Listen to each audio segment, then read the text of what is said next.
Hakikat bahwa bahagia di dunia, bahagia di akhirat itu mahal,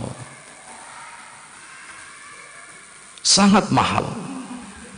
Anggaplah yang paling mahal adalah kebahagiaan di akhirat nanti. Kebahagiaan yang murni, tidak akan diiringi dan diselangi oleh yang namanya penderitaan seperti di dunia. Kalau di dunia ini, jika ada kesenangan dan kebahagiaan, maka otomatis akan ada bersamanya atau setelahnya yang namanya penderitaan dan ujian. Nggak bisa dipisahkan itu. Oleh karenanya para ulama mengingatkan dalam sebuah statement, la usrun yadumu wala surur wala hammun alaika wala rakha. Tidak ada yang namanya kesulitan yang terus menerus dan tidak ada juga yang namanya kebahagiaan yang terus menerus. Ini dunia. Artinya di dunia ini yang namanya senang dan susah itu silih berganti sudah pasti. Tapi kalau sudah di akhirat nanti, sekali bahagia, selama-lamanya akan bahagia. Dan itu sangat mahal. Sampai baginda Nabi pernah mengatakan dalam sebuah sabdanya, ala inna sil'atallahi al-ghaliyah, ala inna sil'atallahi ghaliyah. Ingat-ingat, ketahuilah oleh kalian semuanya bahwa sesungguhnya yang namanya barang perdagangan Allah, artinya perniagaan Allah itu mahal. Apa itu? Adalah surga.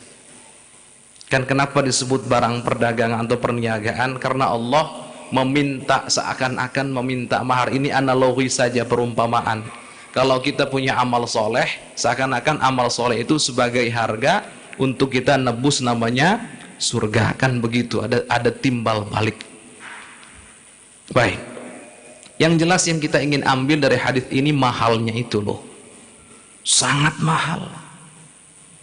Kalau seandainya ada orang di dunia ini demi mendapatkan kesuksesan yang semu dan sementara, itu harus didapatkan dengan susah payah yang Masya Allah.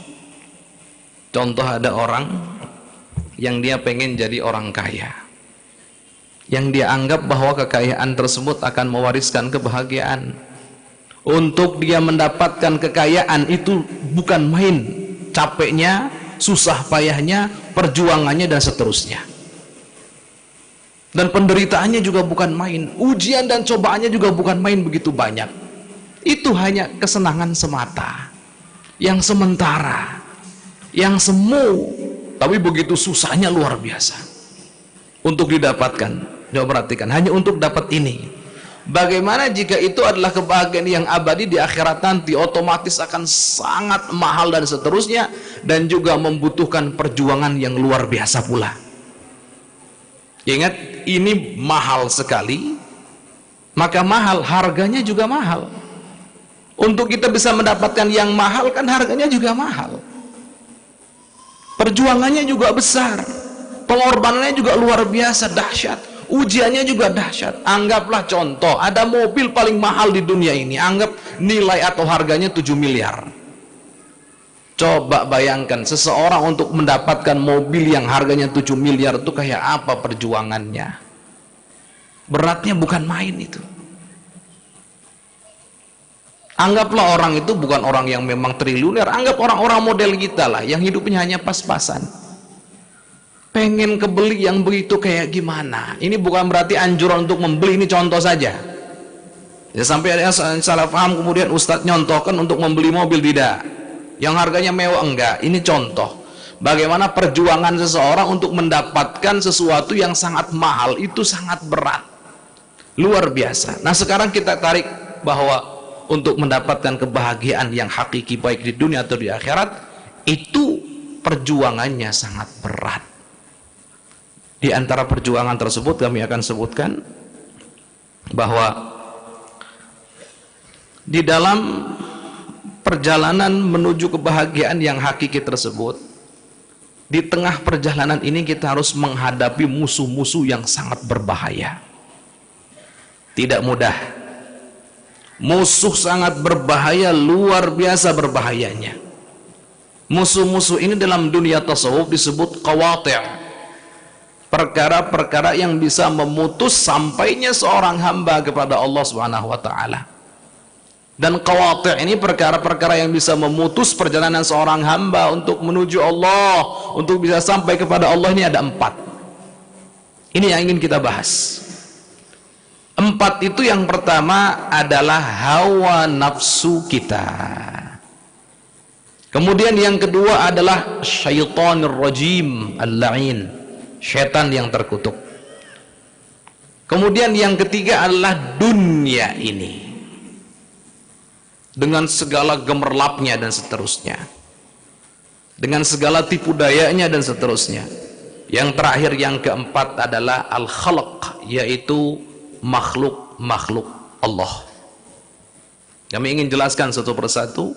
Jika ada waktu kita akan jelaskan semuanya. Baik, yang pertama yang akan jadi penghalang untuk kita, yang harus kita hadapi dan kita taklukkan agar kita sampai pada tujuan kita, yaitu bahagia yang sesungguhnya di dunia dan di akhirat, adalah musuh yang bernama hawa nafsu.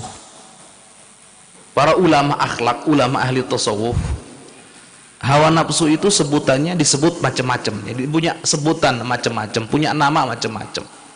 Yang pertama, hawa nafsu itu punya nama, punya julukan sebagai musuh yang paling berat. Perhatikan, musuh yang paling berat. Oleh karenanya dalam sebuah riwayat dikatakan, a'dal a'adi 'alaika nafsuka allati baina jambaik. Musuh yang paling berat bagimu itu adalah nafsumu yang ada dalam dirimu. Jadi nomor 1, julukan hawa nafsu kita adalah musuh yang paling berat. Kemudian yang kedua, hawa nafsu ini juga punya julukan lain selain musuh paling berat. Apa itu? Julukannya adalah musuh yang paling dicintai. Aduun mahbub, musuh paling dicintai. Silahkan bayangkan, ada musuh tapi dicintai. Ini gimana ceritanya? Apa ada Ustadz di dunia ini? Ada. Musuh yang paling dicintai itu adalah hawa nafsu kita sendiri. Sudah musuh tapi paling dicintai. Inilah rahasia kenapa kok berat melawan hawa nafsu, kenapa kok susah menundukkan hawa nafsu, kenapa kok hawa nafsu ini menjadi penghalang, menjadi pembegal kita untuk bisa sampai pada keridhaan Allah. Karena tadi hawa nafsu ini paling berat memang, kemudian yang kedua dicintai pula oleh kita. Sampai kapanpun kalau musuh kita cintai, kapan kita bisa menundukkan dia? Kapan kita bisa menaklukkan dia? Kapan kita bisa menang melawan dia? Enggak akan. Yang ada kita tunduk pada dia, sadar atau tidak sadar. Ini mengerikannya hawa nafsu. Oleh karenanya tidak salah kalau dalam Al-Quran, atau tepat sekali petunjuk Allah Subhanahu wa taala dalam surat Yusuf, innan nafsa la'ammaratum bisu, sesungguhnya hawa nafsu itu memerintahkan atau mengajak pada keburukan. Hawa nafsu itu